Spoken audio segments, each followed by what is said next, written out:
welcome. I need to do one thing first. Yeah. I need to put everything back Thank you. so the universe is balanced once more.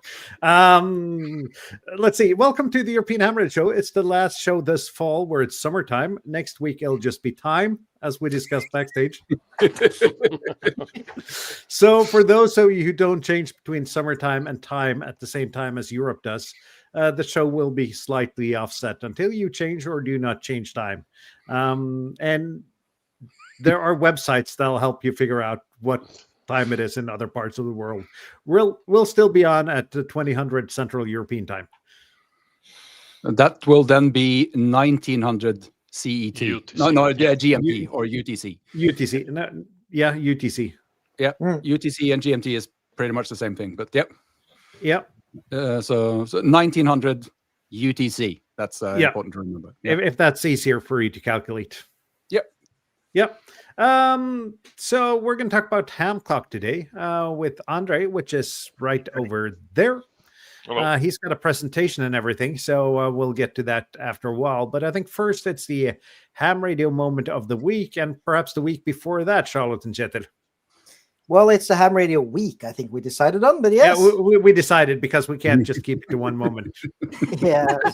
Would you like to start? Or should we start with the photos?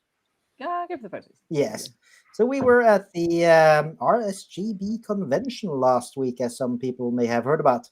And that was really a nice thing to do. And let's see, window.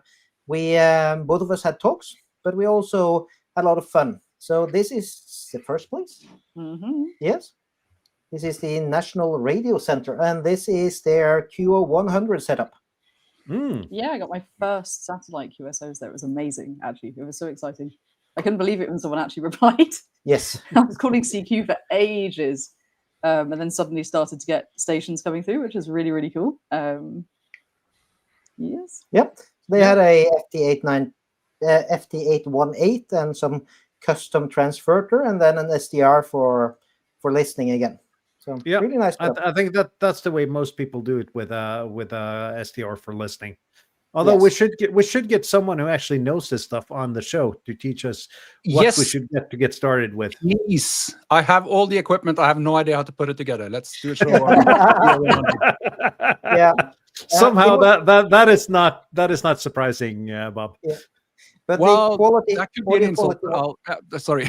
Go ahead, Kjetil. the audio quality was amazing. Yeah, it was actually. It was really, really good, considering Yep. what's going on.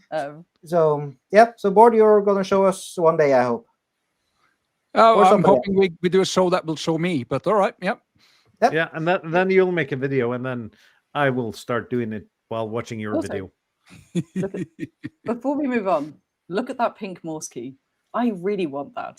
Yes. Just saying, I don't know CW at all yet, but I want that Morse key. How cool is Okay, that? I see. We got to talk about colors here, because I have a suspicion my wife is right.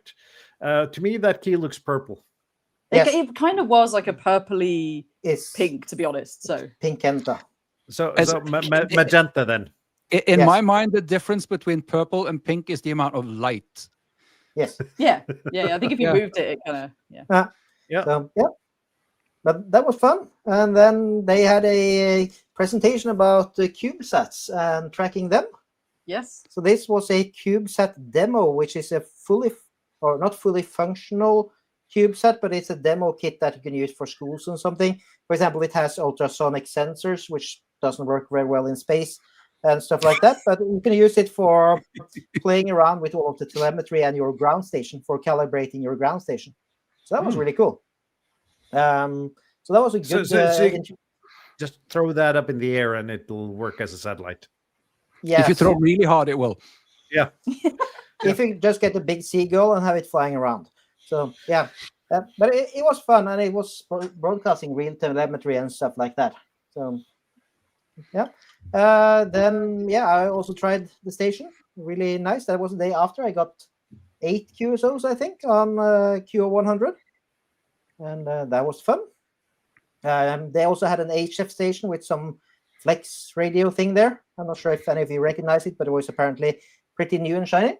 It was very cool. I also loved hunting parks with a kilowatt. I've never done that. That was cool. Yeah.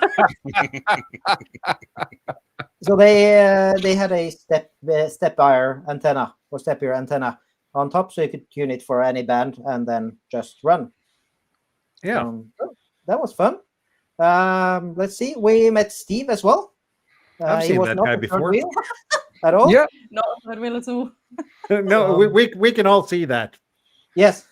That was, of course, the most third wheel picture we ever took that night. We had a really nice evening there with him and went out for dinner and then some drinks afterwards. But this photo was just the most fun of them. Yeah, I can see that Steve has 1 beer and you guys have about 10 glasses of wine. Come on, the wine glasses are much smaller. Be fair. Yeah. Yes, but ours was really empty. That was the problem. Yeah.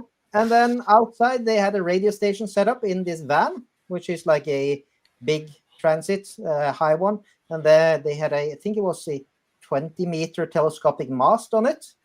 They could raise up and then have or like some sort of dipole rig set up for that. So in this they ran GB3HQ on HF and on VHF. Mm-hmm. And they ran, for example, 145 Alive from there, but they also ran just random QSOs, so everybody could just step in and do one. It was so busy I didn't have a chance to actually get to play with it. I think they were live streaming all of the QSOs as well, which is really cool. Yep. Before you leave that picture, I have to say I'm finally getting to a point where I'm pretty happy with my car, and you show me this picture. That's not fair. Yes. Yes, I think I have some more details on this as well for some other time, but yeah, fair you do. Yes, Charlotte was on a panel debate, which was I was talking about women in radio, which is really cool. It was actually really positive. We had some really good questions at the end, and they didn't live stream it, but they're going to put it on YouTube, I think, later in the month. But it was actually a really interesting discussion. I wasn't sure how it was going to go because of the topic, but to be honest, I wasn't sure I'd have a ton to say that was of interest, but no, it went really well. It was really, really good. I really enjoyed it. Yep, it was good, and they got a lot of good questions, and she got some as well. So I think that was really nice, just showing the different perspectives of how it is for women to enter radio and how different it is as well. It's not a single thing like, hey, I'm a woman, I want to play radio. It is every aspect from being an engineer to having family or just doing it for fun or just randomly finding out about it. Yeah, the lady there actually to my right was a professional sort of RF engineer for years. I really wanted to hear more of her story. That was really interesting. The person to my left is studying at uni. So we had like a real range of perspectives. And one of the other ladies who's out of shot organizes Mills on the Air. I think it's British Waterways on the Air. Something like that. Something like that. Yeah. But yeah, I thought that was interesting. You guys have a lot of weird on the airs. Yes. There's loads of them, honestly. So yeah. Then I had to talk as well. That was live streamed. So that was really fun and interesting. And we had a very good question and answer session afterwards with or not QA, with a discussion afterwards, I would say, where people in the room were discussing. So one of the very interesting questions is, if you're training children in your radio group, how do you then do with regards to safeguarding? Because we're not a youth organization, so nobody will have like police surveys done on them or something like you would have to do in Scouts. So it's a good question for another day, but very interesting. So I talked about the Elmering. So that stream is online. I think it's in the Discord somewhere. Yeah, very good talk. I saw that from it was afterwards. Very good talk. Very good talk. And I'm going to steal a couple of points because I'm going to hold a couple of talks with some of the same thematics going forward now. Yep, thanks. Then it's a good topic to discuss, and it's very closely tied into how we recruit people. So, this is National Radio Center. We've got some random people to take a photo of us. Oh, so you didn't have that third wheel along for that? No, we didn't. Poor guy. I don't think we could subject him to that. He'd done enough. And then it's back to Q100 again. So yes, so that was that one. And and who talked to everybody in the radio center? you. Yeah. So we just took over the radio center. And we started guiding the tourists and telling them about radio and everything. And the guys who were there was like, "Hey, there are these two people from Norway here," and they. Oh yeah. It was a fun event, very worth visiting for those who don't know. It's Bletchley Park, so it's a historic space, so it's worth visiting. Yeah, we did not make it around Bletchley at all. I think that was the original plan: is we'll go and spend sort of a morning there. We'll go around Bletchley and go to the NRC. We spent the entire time in the NRC talking to random people. I'm hoping I convinced a few people to get their foundation license, but we'll see. Yep. Yep. And then you changed your call sign. I did. So I wasn't going to bother with this, to be honest, because I hope that I'll have my full license in a couple of months. But when we were at the RSGB convention, I had to, on the radio, had to operate as 2 Echo 0 Lima Victor Yankee. You had to. You didn't. Yeah, did I? No. I think I said 2 Echo, 2 Mike, 2. No. So because for some reason it doesn't roll off the tongue. So when Ofcom announced that they were changing it, the regional secondary location was optional in the kind of M number ones. So I was like, oh, LVY is available, like they'd reserved it. So I was like, oh, it's fine, I'll just change it. Yeah, I'm now Mike 9 Lima Victor Yankee. Yep. So we'll see. Yep. Do you get to keep that? Do you get to keep that call sign? Or do you need to change it again when you get the final license? I have to change it again. So hopefully it'll just be the number. So it'll be M0 LVY. I think I don't know which number is available, but yeah, I'm hoping LVY is still available and I can just keep the rest of it the same. And it'll be one thing, because honestly, otherwise you get 3 to 4. Yeah. But I think it was nice. It's nice to have you there at Mike 9 as well. But it's different that you're changing all the time. Like, we're not used to that in Norway. To be honest, I wish we didn't have to do it. I wish there was a way that you could have a suffix or a prefix or something that denoted the license level. Because yeah, it's kind of a bit like it's a bit like changing your name, right? You're sort of like, oh, I've got used to that, and now I'm something else on the air. So yeah. Yep. Other than that, I don't think I've done very much. I did some POTA activations going here yesterday, and we saw beautiful auroras outside yesterday as well. Mm-hmm. So. And I've just been studying for my license. That's what I haven't really been on the air very much at all. So I'm trying to cram in the hope that I can sneak the exam in before the end of the year. Yep. Yeah. But that's a whole lot of ham radio moments crammed in. Yeah, that was 15 or 13 minutes. So sorry. Sorry. Let's close down. Yeah. You're not even close to the record where Marion talked about field day, though. For 20 minutes. But like, the convention was good, and I do recommend people to go there. It was a very nice one. They really did a professional job in organizing and managing it and preparing people. So they really did a really good job. Good. And let's hear you again. What's your ham radio moment of the week? You're muted. Sorry. Yeah, I will keep it short. Then we have more time for the topic. There was not much. I planned to do a POTA activation this weekend, or several POTA activations. But as I suffer from back pain since Wednesday or so, I changed my plan. And today I was doing another short about this tiny little device here, which is a 433 megahertz LoRa amplifier. And if you push it to the limits or over the limits, it can make over 5 watts.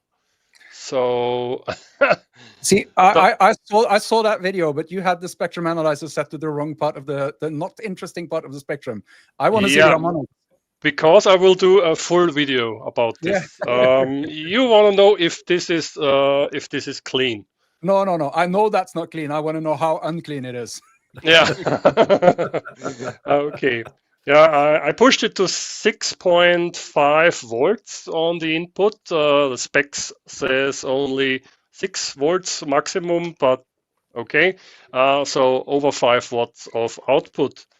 And yeah, I was testing LoRa APRS on Friday afternoon because we had to drive to IKEA. And so I was testing LoRa APRS inside of IKEA store, and it was working. So And- did that make it easier navigating through the store? No, absolutely not. It probably made it Oh. less boring navigating through the store. So Yeah, You know what? Kind of I husband haven't. chair, were you kind of sitting on the husband chair, like quietly thinking, "Oh God, how long are they going to be?" And you're sort of playing. I haven't been in that store for a very, very long time, and I thought, okay, I wonder if people are getting lost in this store. This is unbelievable. And how many Um, batteries did you end up with? no, you mean I bought batteries at IKEA? What do you Yeah. mean? The Everyone buys batteries Lada at IKEA. battery. I know the Lada batteries. They are similar or the same type of, or someone told me they are exactly the same as the Panasonic Antelope batteries. They are the same as Yeah. the Panasonic No, batteries. no. I have a lot of them, so I don't bought batteries this time. See, I end up with a lot of batteries in IKEA. I always buy storage boxes. I need storage boxes for my storage boxes now. I have so many. A box in a box in a box, like a matryoshka. Yeah, the Russian Yeah. nesting boxes. Yeah. Oh, that was it for this week. Andrei, how was your ham radio week? Oh, You're you're muted. muted. Still muted. How about now? Now Yeah, you're there not you go. muted. Now Okay. it's working. My ham radio week was setting up my SVX node. I don't know if you guys have these. They connect to repeaters here in Romania. And this way, if you are not in the range of the repeater, you can connect over SVX link and you have what everybody else has over the antenna. I have it over the internet. So, yeah. So almost like All-Star or Echolink then. I think it's almost the same thing as All Starlink, but it doesn't use asterisks. It's a little bit more easier to configure. It's not all that added stuff that All Starlink has. It's really, it's Echo English. Yep. But it doesn't take a lot to be easier to configure than All-Star Link though. Yeah. But There are a lot of parameters you need to change that you have no idea what does or what really means. It's like DMR. Yeah, it's like analog DMR. Yeah, something like that. Yeah. But to use that, you need for the repeaters to support this system, correct? Yeah, the repeaters have their own SVX server, which the SVX client connects to. Yeah, because It's called the reflector. I think. Mihai Lima Bravo. Yeah. I think he uses some of that when he's in Norway and he speaks to you guys down in Romania. Yeah, I think he has one or two of those. Yeah. When I was responsible for our repeaters, I did a deep dive into the script language they are using, this TCL script, which is very old, but you can do a lot of things. So I programmed things like the repeater talking good morning, good afternoon, good evening, or whatever. At Christmas, he played Christmas songs at every full hour, and so on. I had a lot of fun with TCL script.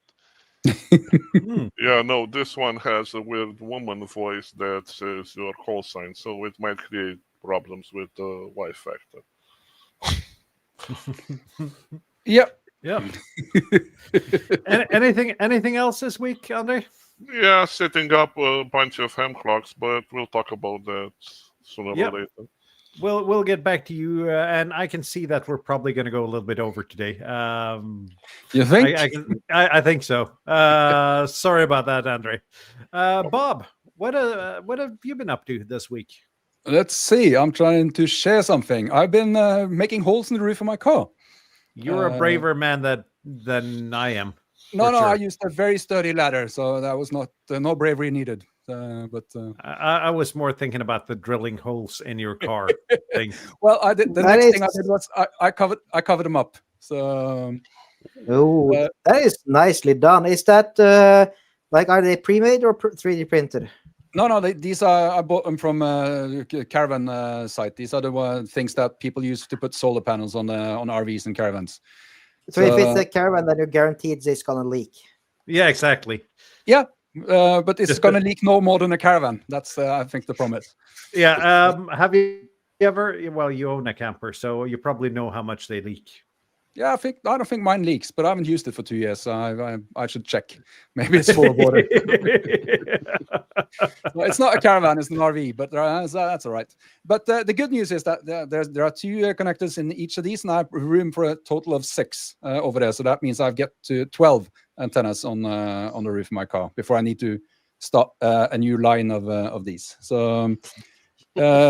Yeah, that's that I started doing that, and then of course I needed to finish that work, so I brought out the QRP battery with the inverter, so I could run the soldering iron from the car.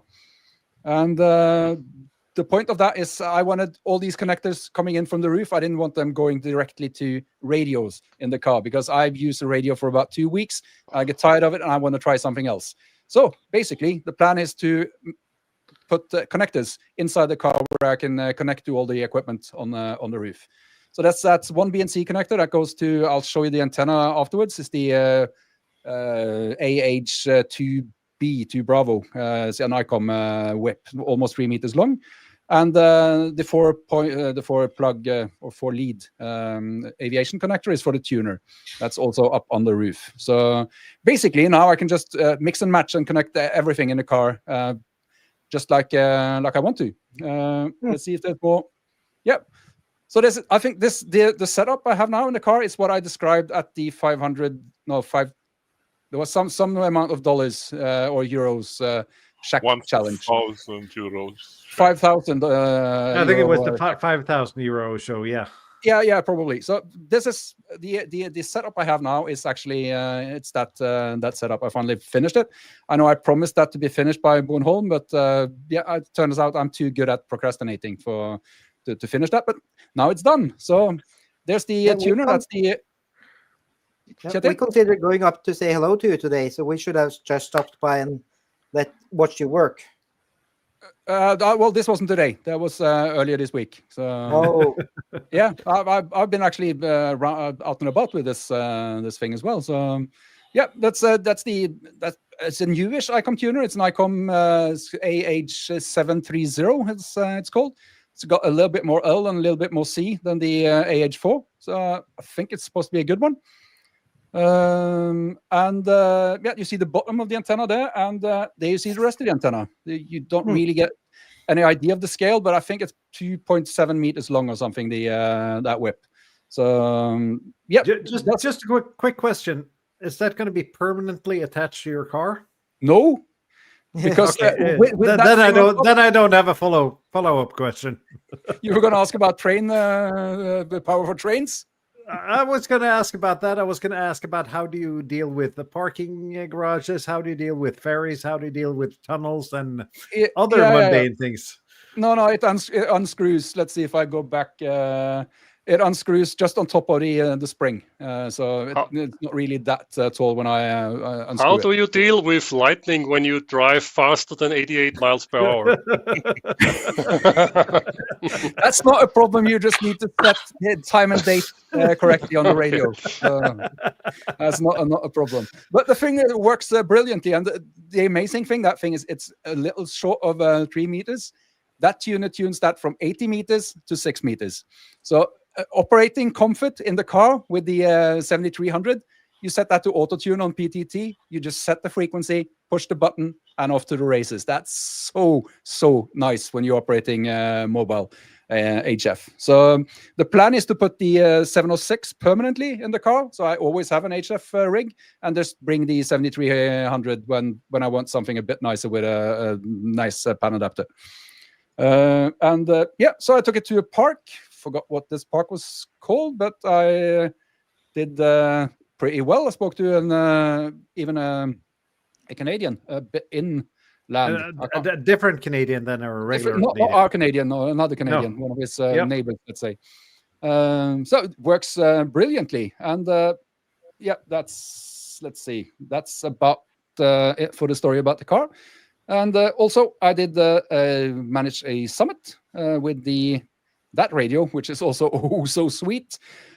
Still, the display on it is pretty useless in sunlight, but other than that, that radio is so very nice.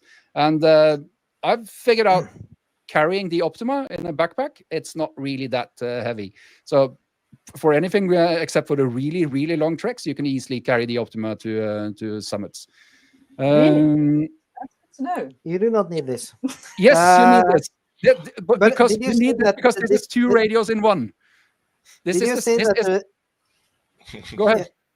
Did you say that display doesn't work outside? No, it works outside, but it's a little lacking in the backlight. So Well, you that have to is shade very it really well. Nicely thought out for a portable radio that's meant to be used outside. Come on, it's Yep. a Yaesu radio. Kjetil, What do you expect? Kjetil, Yes. Christmas is coming. Do you Christmas already is have a? Yeah, Christmas is coming, and I spoke to that. I think was an American. That was not our Canadian that either. But yeah, it worked nicely from the mountaintop as well. I tried to go through that quickly. I don't know if I succeeded, but yeah, that's my ham radio week. Pretty happy with at least the turn of how the car turned out. I'm gonna do a lot more car mobile activations from now on, I think. That is nice. How about you, Morten? I have been the most amount of playing with RF I've been doing this week is a micro Q system. And for those who don't know what that is a professional PowerPoint clicker system, which works on 433 megahertz and then wireless mics. So not a lot of radio. I took some scouts out yesterday though for Yoda. Was going to show him parks in the air. I had some ambitions that I could discipline the pilot enough so a couple of scouts could talk to the other stations. That did not work. That's bad because I've heard you discipline pileups and you're pretty good at it. And I had a huge pileup because, but it turns out I disciplined it probably a little bit too well because I ended up with 7 in the log. But I managed a couple more on 2 meters and a local one on 40 meters with other scouts. So the scouts got their radio time, and it was actually pretty fun letting them set the equipment up and try and let them try some radio activity.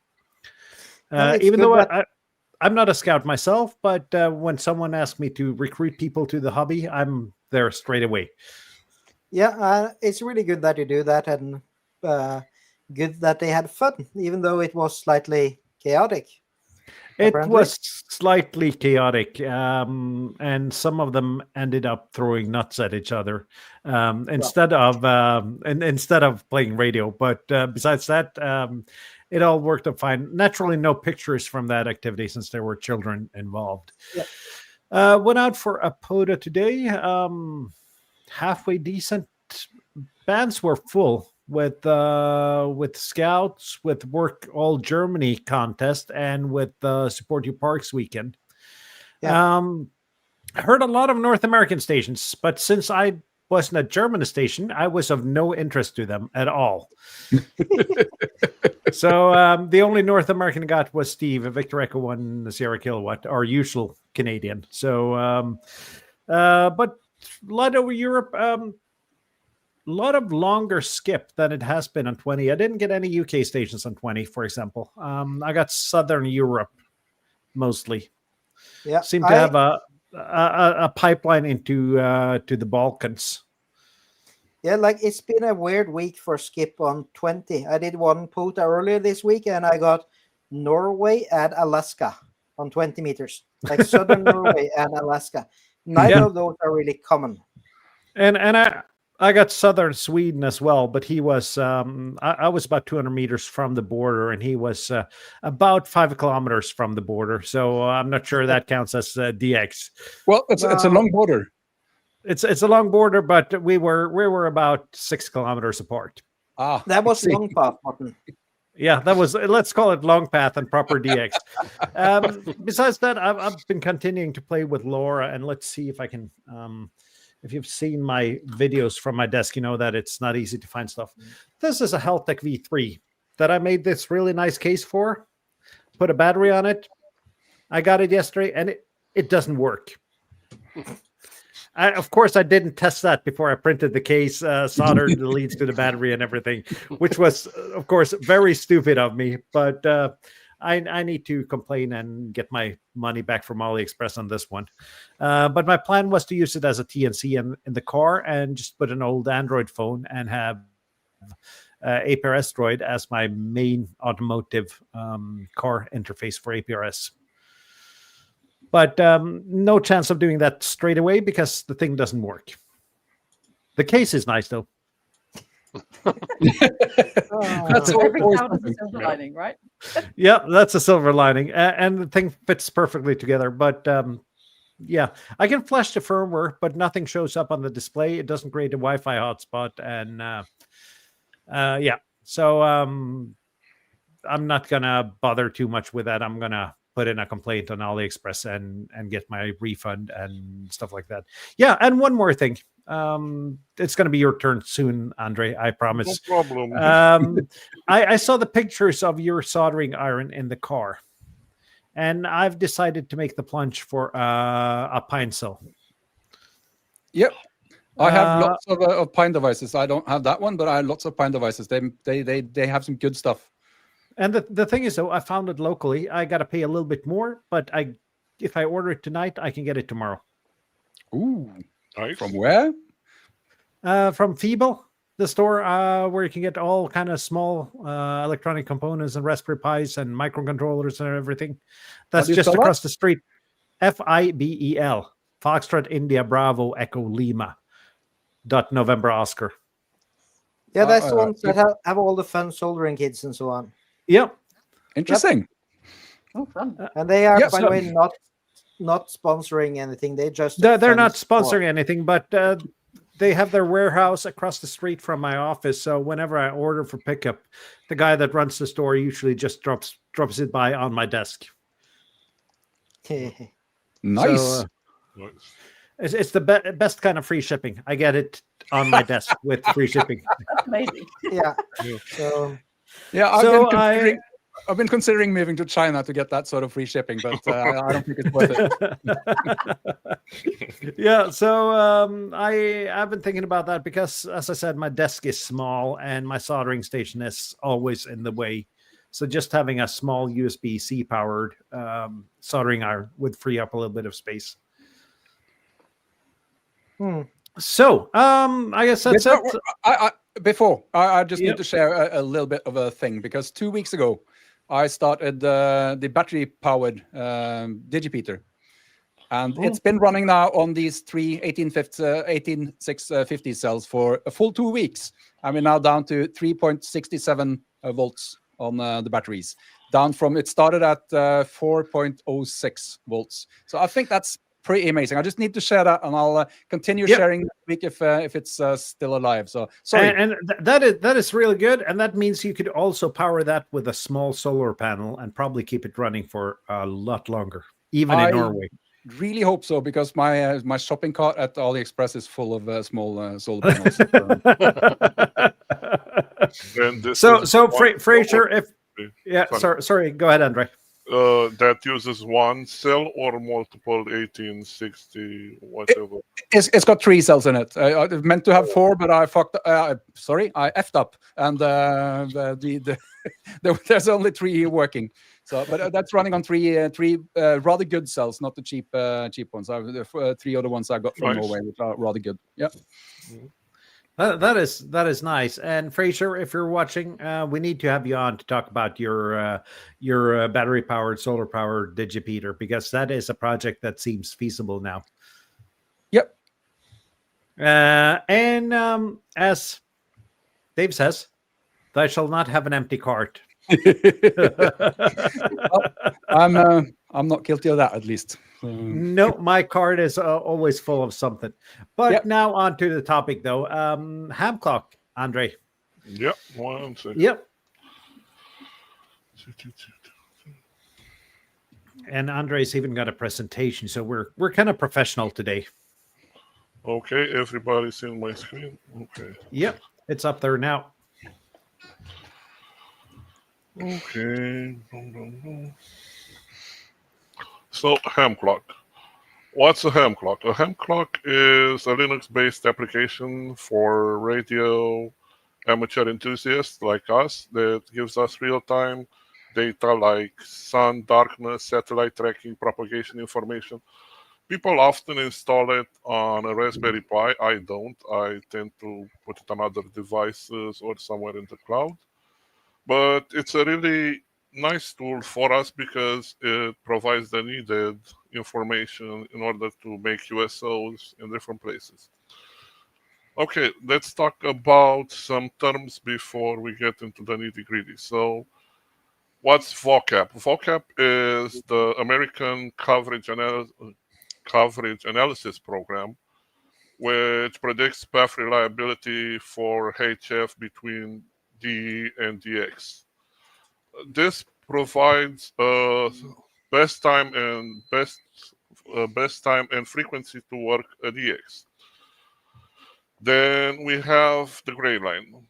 Almost everybody knows what the gray line is. The gray line is the boundary between daylight and darkness on the globe. This is critical for propagation as signals travel best along the dark side of this line. Now, because I talked about DE and DX, DE is the here location, so where you're making the QSO from, and DX is the there location where we're making the QSO. Short path, long path. This is the way we take in order to get to RDX the most efficient way. Normally, this is used when you have an antenna that has a rotary in order to be directed. SFI, or solar index. This measures sun activity and predicts HF propagation conditions. As we all know, if the sun has any kind of disturbance, it will also disturb the bands. K index and A index measures the geomagnetic field disturbance. The geomagnetic field disturbance often makes the bands either have more propagation or less propagation, depending on if there's a magnetic storm or not. And of course, the X cluster is the real-time network that amateur radio spots are displayed onto. So Hamclock integrates this data so you can see people on the globe. Okay, this is a Hamclock, not the thing with a ham on it. So let's talk about some parts of the Hamclock. First and foremost, we have some map projections. One of them is called Mercator, which is the classic form, which has equally spaced lines of latitude and longitude, and normally gets distorted as the poles. As you can see, it's a little bit distorted when we look at the poles. Then we have the azimuthal one that shows the hemispheres front and back, but they're centered to the DE point and at the antipod respectively. Azimuth 1. Azimuth 1 is a full globe centered on the DE, and the entire edge is the single antipod point. So you're seeing only the DE point. Then there's the Robinson map projection. This is the most popular one, but again, it has some, as you can see, because it's enlarged, there's some distortions when it comes to the sizes of different countries and so on. Okay, let's talk about the parts of the Hamclock. So in Hamclock speak, they're either called sections or panes, like panes of glass. And I made short screenshots of every button that you can press. This would make it easy for everybody to see what we get on each menu. So if we were to press on the time, we either could direct the time forward or backward and the amount. If we press the date, we can change it to date of the year, Julian date, solar date, Unix seconds. There's a small button here that you will see on the Hamclock. That's like the menu of the Hamclock, where you can lock it, put it in a demo mode that does all fun and dangly things for people to look at. Configuration gives you a nice feature in which you can create profiles. So, for example, you want to have a POTA profile of your Hamclock, only with POTA stuff. You want to have a contest profile. Post-diagnostics is for debug, restarting Hamclock and exit and so on. You understand what they do. Okay, let's talk about the DX section. The DX section normally shows the DX's grid square that we can see here, the time, sunrise, sunset, and the time zone. If we click on the UTC, we can change the time zone or leave it automatically so it reflects the right time. If you want, you can manually add the DX grid square, either longitude or latitude and longitude, or either the DX's grid square. There's another feature hidden in the DX pane. You can watch satellites that pass over. So if you click on DX, you'll be given a list of satellites that have passed or are going. The red ones are ones that passed less than 10 minutes ago through your point of view, and compared to the DX, and up now are the ones that are going to pass. And you can select one or multiple of those, and this would be changed with the diagram for the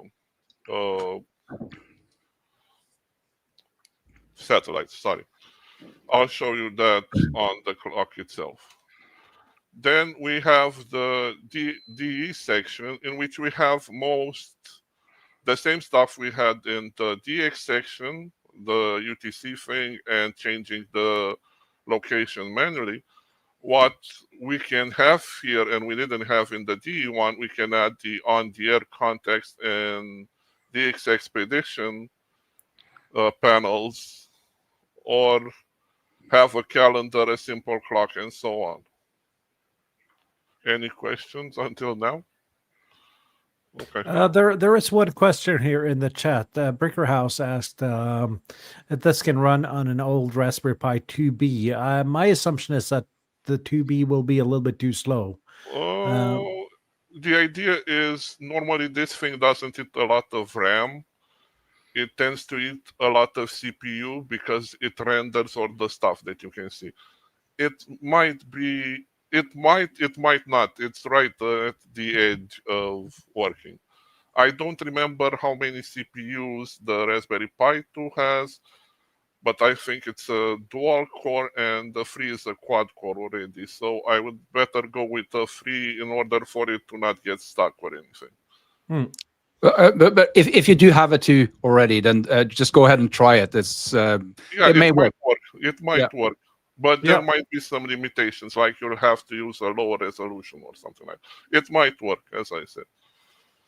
Yeah, go ahead and try, and we'll see, or you'll see how it works. That's probably the best answer. As I told the guys earlier before we started, there always is like a small instance on DigitalOcean or any cloud provider that has small instances, and you'd get kind of the same results. It would be in the cloud. It would not be in your house, but still. Okay, so we are at the customizable sections.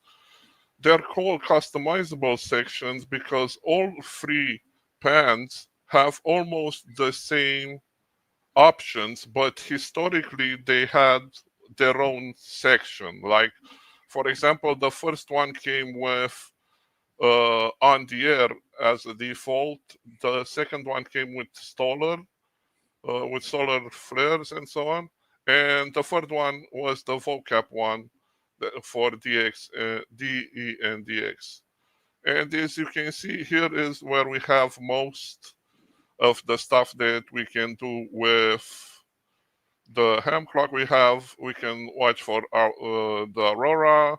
We can look for contests, see the moon, and see EME predictions, NOAA space weather. On the air has SOTA and POTA, from what I remember. Planetary K will show you the K index. Solar flux will show you the solar flux number. Solar wind will tell you the speed of the solar winds. Sunspots will tell you the number of sunspots and so on. But as you can see, I selected those, but as you can see, we will not find on the air in the second one, and in the third one, you will not find the SDO, the solar one, in the first or the third one. So that's why they're named like that, because initially that's how they came. Okay, then there's the weather section. In the weather section, it's a little bit smaller, and it's nice to have. You can select from NCDXF, and space weather, D weather, or DX weather. And that's kind of all the panes or sections you have in a Hamclock. Now, what I'll do is I'll exit the presentation and go to a running instance of Hamclock and set it up from the beginning. 1 second.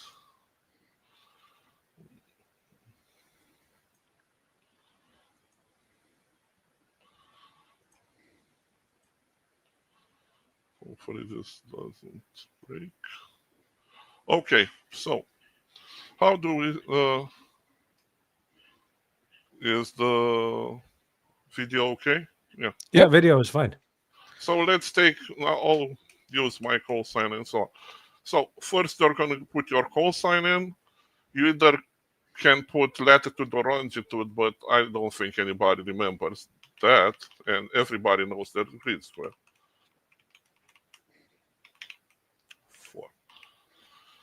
4. There's some other features that you could use. I don't. GPSD can be used for location. NMEA is the same thing, or you could use IP geolocation. Depending on your IP, it would set your location. Okay. This is, let's say you have this in a car, then that would be useful. You could connect it to your GPS and yeah, if you have something running GPSD, or not even that. If you have, no, the IP address wouldn't work in this case. But yeah, if you had the GPS or something that's running the NMEA protocol, yeah, you could definitely do that, and it will adjust to the location. Very cool. Okay. I think everyone should have a Hamclock on the dashboard, by the way. That's seems only reasonable.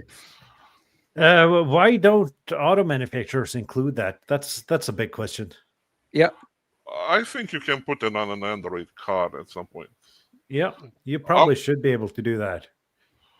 I'm not going to use the cluster right now because it's going to set up a lot of points on the map, and I don't want that, but you can use the cluster as well. Then we get into the other fun stuff. You have a way to control your rotary for your, I don't know, Yagi, whatever kind of rotating antenna you have. So it's either rot control D or rig control D. You could use FL rig. So whatever comes out of FL rig gets in here. You can give it an ADIF to watch. This is up to whomever, however they want to use it. I wouldn't put like an FT8 ADIF in here. I would use something really small. I mean, like, you don't want 2,000 something points in your map. I mean, keep it simple, like POTA activation or something. Mm. Okay, this is where the central longitude, and this should be the left like this. Some other housekeeping stuff. How do you want to see it? Month, date, month. This is on anybody's metric. Show public IP. No. This is something to keep in mind. Pan and map rotation should be kept in mind. How you can put it like 5 seconds. Maybe you want to see it every 10 seconds. But keep in mind what's a good time for you, because at some point default is like 60 seconds. It might be too much. I'll leave it to like 10. And map rotation to as much as possible. Full screen, true north. Oh, if, I don't know, you're colorblind or anything, I think this is what it's for. I'm not sure. But you can have a grayscale display. It won't use any colors. I think that's what it's intended for. So if you have an old black and white CRT monitor, you could use that. Or that, yeah. That could be something. I That think could be if you do, then that's now considered an antique, so you can trade that in for a huge flat screen TV. Yeah, but I've seen like reverse camera monitors and such that comes up cheap from time to time, which would be an awesome project. Now I have an excuse to buy one of those. Yeah. Also, there's the auto update feature. I haven't done this. Sometimes it breaks when it updates, sometimes it doesn't. I would go with manual updating. But again, that's everybody's choice. Now, it will show my public IP, whatever. And now we have a newly set up instance of Hamclock. And as I said, you can make it full screen and see it on a whole screen. You can pan out of it. You can change what you see. Let's say we want to see the moon, for example. Okay, there's a few features in here. There's it shows you the EME tool, which shows you lunar elevation at DE and DX, so you can make EME contacts. How do you select what's DX? DX is the sorry. No. Go ahead. Yeah. DE and DX you can select from here. So you either manually put it in. I am the DE. DX is the location you're going to. Yep. So you just set it in the lower pane there. Yeah, and if you want, I don't know, give me a grid square. Let's take mine. Juliet Oscar 59. Oscar 59. That's not only your grid square, though. That's my grid square. I'm keeping it. Yeah. And if I go back on the, come on.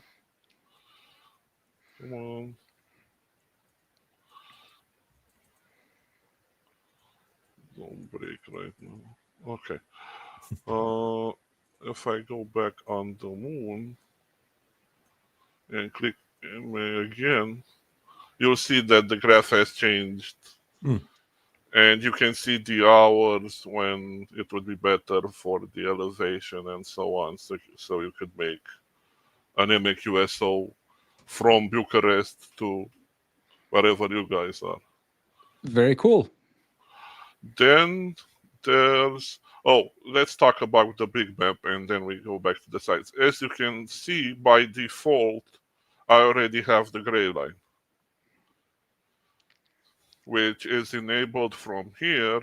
And If I deselect night, there's no more gray line. Then, as we talked, we have all the projections.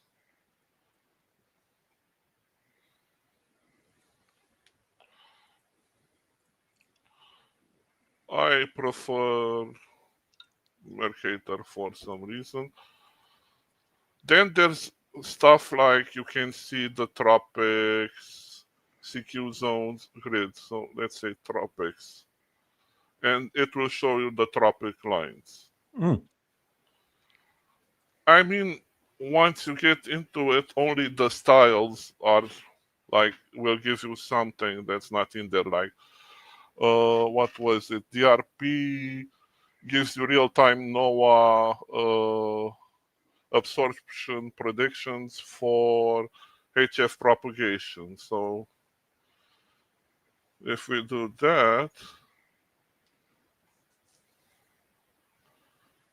we'll see that if we want to see the reliability of a QSO,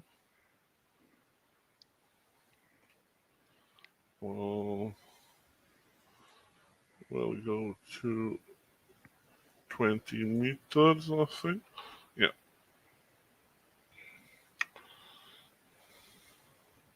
And as you can see, normally we should be able to make a QSO. The time is like 9 p.m.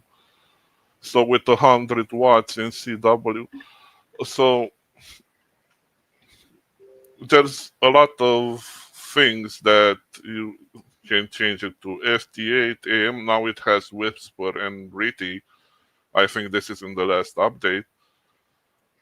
But you'll see when you change to other kinds of, so from one type of radio to another, so from SSB to CW and so on, as you can see in SSB, the reliability is not that good. But again, maybe, I don't know, we have 1,000 watts.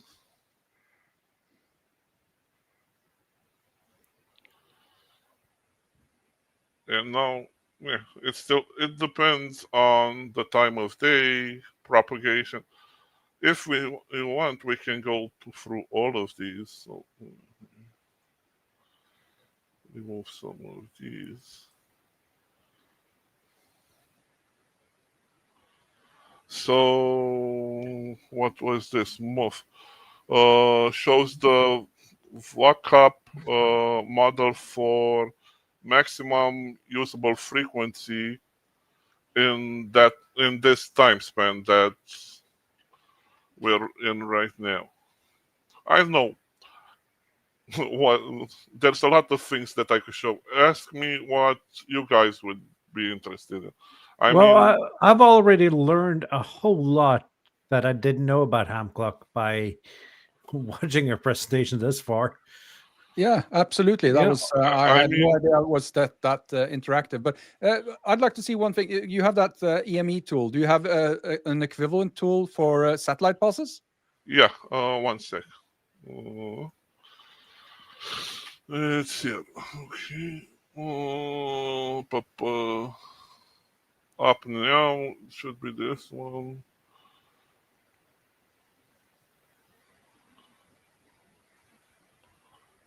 So yeah, and it should be right over you, if I'm not mistaken, in 4 minutes. The RS 444. I just chose one randomly. Yeah, and then you can also see the footprint on the map. That's really neat. Yeah, I mean, I would go around and click on everything, but again. It is but this is a very good starting point for people, though, because Hamclock can be intimidating when you first set it up. Yeah, I mean, it's really nice, but you have to start clicking on it. Initially, when I saw it, I threw it away like 2 times. I was like, I'm never going to use this. And I don't know, I got bored one night and I started clicking. There's weather, there's clouds. Oh, there's reliability. What does reliability do? Oh, when I found I could predict how to do QSOs and so on, I was like, yeah, this is a nice tool. This This is amazing. Thank you. Yeah. I have one, like I have Hamclock set up, but I didn't actually know what some of it did because I was actually gifted like my brother-in-law made me like a wooden thing that has a tablet with Hamclock on it, and I was gifted it when I became a ham, but I haven't really known what it does. So this has been really, really informative actually, and I got very excited by all the satellite prediction stuff. I was like, ooh. Yeah, to be honest, I think I fell into the same trap as you did, Andrei. Just looking at it and thinking this is not useful. I was not aware of all this interactivity. So yeah, this is coming up in the shack. This is a nice feature for everybody. Let's say this is my setup now, right? So if we go here, click on configuration, okay, and I don't know.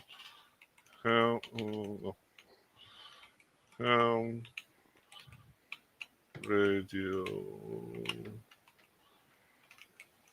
or I don't know, setup one. Okay, and I hit OK. Now it's saved. Let's say I don't like this one anymore and I have another one. I just click restore, go OK. It will take it a while probably. And I'm back to what I had initially. That's why I say this is a nice feature, because this is the way you can set up different profiles for different stuff. You want to see, I don't know, there's contests, and you want to see where was the contest. So in contests, you're going to want to see contests here. I don't know. I'm not going to use the sun here. I'm going to put something like planetary K here, so I know the K index, and I'm going to leave WACAP here. And depending on where you want to make a QSO, then clicking on the band, the map is going to render exactly the reliability for that QSO. And you have the green and the yellow mark. I mean, awesome. It's a nice thing. You just have to fiddle around with it. Yeah, this is a tool you got to fiddle a little bit around with. But if our viewers would like to set this up, how hard is it, Andrei? Well, one sec. I made some stuff to help. So there is the normal Raspberry Pi install that you find on their site under desktop. So you can put it on a smaller screen like probably Charlotte has. Then there's the Docker way in which you install either Docker Desktop or Docker. Docker Desktop runs on a desktop. Docker is only command line. And you can access it from the browser. Normally, and I'm going to post the Docker one because I have that up in my eyes. I'm going to put that in the show links channel in the show straight away. And then I'm going to find the other one. That was Hamclock Cloud. Let's see. Yeah, this one is, I put an Nginx reverse proxy and a password in front in case anybody wants to put it on a small instance somewhere and run it from the cloud, to have it on their phone and so on.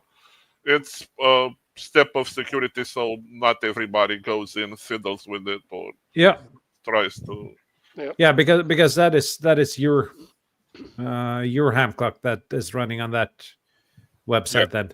Yeah, plus it has a Let's Encrypt part, so if you use the one with Let's Encrypt, it will make the certificates with Let's Encrypt. So I'll just leave the Hamclock on Docker because there's a set of instructions there that you can follow, and you should be up and running pretty fast with it. Yeah. That one takes like 30 seconds once Docker is installed. And I have a feeling there's going to be a video on that the next coming week on how to set this up under Docker. Probably. So because this is something I'm for sure going to play lot with coming ahead, because this simplified my understanding of Hamclock a whole lot. Yeah, it's a nice tool once you get used to it. I mean, when you guys were out with S5 POTA, I think, one night Mihai called me and that he was like, "Where's the Hamclock? I want to see the predictability." It helped. I mean, it helps because the next day you know it's either going to work or not, or what you have to use in order for it to work. Yep. Okay. So thank you very much for having this presentation. And there was one question here about using a CB call sign on Hamclock, and I actually answered him and said, yeah, you don't need to be a ham. Use It the doesn't Hamclock. care. You can write Yep. banana instead of the call sign. Yep, that sounds like a proper CB call sign, actually. So I actually have no idea how. Okay. Yeah. I got a lot of inspiration from this. Yeah, me too. That's I think this is something I need in my shack. And by shack I mean caddy. So, Yeah. I mean, you could put it on a TV if you want. It's the best way. Yeah. Yeah. You haven't seen my shack. I do not have room for a TV in here. Okay. As I still mentioned several times, folks, you can get these on the internet for cheap. These old Surface devices, Or Microsoft those. Surf. Or They the- are running Linux, or you have to install Linux, of course, but you can get them for cheap, and it looks very nice on the desk. Yeah, but nowadays, I mean, you can get a 15-inch screen, or there's the screen for the Raspberry Pi that's like, what, $70 or something like that, and it's even touch screen. So yeah. Let's see here. If this camera works, it works. This is the screen I actually intended to use with Hamclock, but it's running the station control. It's running as a station controller instead. Okay. But if you tilt your camera upwards, Morten, upwards. Yeah. Upwards, a little bit more. There you have room. Oh. Yeah, I have room there. Yeah, you meant like, because I can show you the wall behind me. There's, let's see if I can actually touch the wall here. Okay. Yeah. So it's there's not a lot of room for anything in here. Yeah, you're definitely going to have to go with the tablet. Yeah, my shack is basically a square meter. Yeah. And again, if anybody has questions in the Ham Radio Show Discord, I would be glad to answer any questions. And that's a good segue, because if you're not in our Discord, and I'm going to put the link here on screen for you, there is I think we're the friendliest Ham Radio Discord. I'm not going to brag, but I think we're so friendly that people aren't going to disagree with me on that. Well, I think that's not our place to brag. Actually, that's all the participants in that Discord. Absolutely. It's not us, and I've said this a lot of times. The European Ham Radio Show is not the stream every week. That's just a common denominator. The European Ham Radio Show is the community that mostly takes place in the Discord. True, and this summer in the Black Forest. Yes, and we're gonna have we're starting signups on November 1st for the meetup this year. So that's also going to be announced in the Discord. We're going to do a soft launch, and if I can get the big planning sheet up and actually at least take a look at it, not necessarily sharing it, but let's see here. We're talking about the meetup on November 9th. So that's 3 weeks. Yeah, next week is Vince is coming back to the show, talking about his approach to Ham Radio Go Kits. Yep. Then we're gonna have a little bit on Polo with Sebastian, and then we're gonna have the Camp Out lunch show. And strategically enough, the weekend after that, we're going to have the Christmas shopping show. And I know one of the best Christmas gift is actually a trip to Germany for your other hams. Yeah, or like an FTDX one. The X1, yeah. FTDX one. Or both. FTDX1 Optima, you mean? Yes, Yeah, of course. FTTX1 you can take on your trip to Germany. Yeah, You can. Yeah, of course. There we go. So- Perfect. Sounds Yeah, good. perfect. That's I settled think then. that's it for now. We're 10 minutes across the hour. We'll see you next week together with Vince, and see you guys down the band. 7-3, and thanks for watching. 7-3. Bye, Bye-bye. folks. Bye.